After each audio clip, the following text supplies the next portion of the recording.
సంస్థాపనార్థాయ సంభవామి యుగే యుగే. శ్రీ శ్రీ శ్రీ ఆచార్య ప్రబోధానంద యోగీశ్వరులు వారికి, జగద్గురు అయిన శ్రీకృష్ణ భగవంతునికి నమస్కరించుకుంటూ, త్రైత సిద్ధాంత భగవద్గీతలోని విశ్వరూప సందర్శన యోగము అనే అధ్యాయములో 43వ శ్లోకము గురించి తెలుసుకుందాము.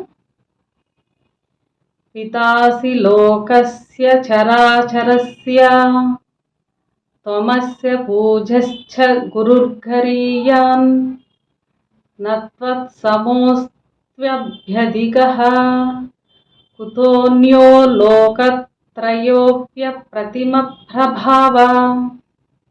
ఈ శ్లోకము సాకారము గురించి తెలియచేశారు.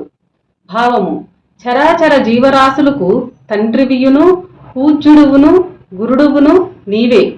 దేవదేవ, ముల్లోకములందు నీకు సమానమైన వారెవ్వరూ లేరు. అందరికంటే నీవే అధికుడవు.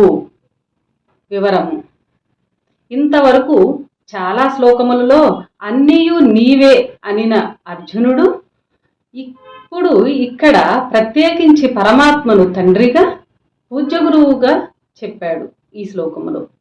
ఈ శ్లోకములో కేవలము తండ్రి గురువుని ఇద్దరిని గూర్చి చెప్పటములో ఒక విశేషత కలదు. అదేమనగా, ప్రతి మానవునికి తండ్రి ద్వారా జన్మ కలుగడము సహజము.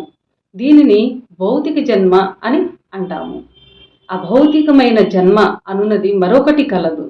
ఆ జన్మను ప్రతి ఒక్కడూ పొందవచ్చును, పొందకపోవచ్చును. భౌతిక జన్మకు కారణము కన్న తండ్రి. అట్లే అభౌతిక జన్మకు కారణము పూజ్య గురువు. కన్న తండ్రి యొక్క వీర్య బిందువు చే కలుగు జన్మ భౌతికమైనది, స్థూలమైనది. పూజ్య గురువు యొక్క జ్ఞాననాదము చే కలుగు జన్మ అభౌతికమైనది, సూక్ష్మమైనది. తండ్రిచే కలిగిన వారిని బిందుపుత్రులని, గురువుచే అభివృద్ధైన వారిని నాదపుత్రులని అని అందురు. తండ్రిచే కలిగిన జన్మ కనిపించున్నది, కర్మ వృద్ధి చేయునది కాగా, గురువుచే కలిగినది కనిపించనిది, కర్మ నాశనము చేయునదై ఉన్నది. ఇలా ఒక జీవితంలో 2 జన్మలకు అర్హులైన మనుషులు చాలామంది కేవలం ఒక జన్మతోనే సరిపెట్టుకుని గురువుచే కలుగు 2వ జన్మను పొందకుండా ఉన్నారు. ఇక్కడ అర్జునుడు ఈ 2 జన్మల విషయమును గుర్తు చేసుకొని 2 జన్మలకు కారణమైన తండ్రిని, గురువును కూడా పరమాత్మగా చెప్పాడు.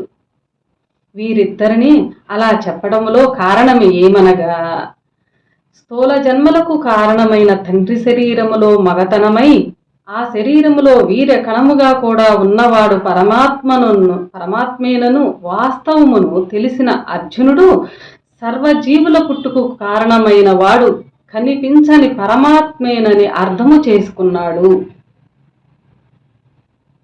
అలాగే సూక్ష్మ జన్మకు కారణమైన గురువు యొక్క శరీరములోని జ్ఞానము యొక్క వివరణ పరమాత్మయేనని నిజము తెలిసిన అర్జునుడు సర్వజీవరాశులకు పూజ్య గురువు కూడా పరమాత్మేనని తన మనోనేత్రములచే తెలుసుకున్నాడు. అందువలననే కన్న తండ్రి వగుదవు, పూజ్య గురువు అగుదువని పరమాత్మను కొనియాడాడు అర్జునుడు.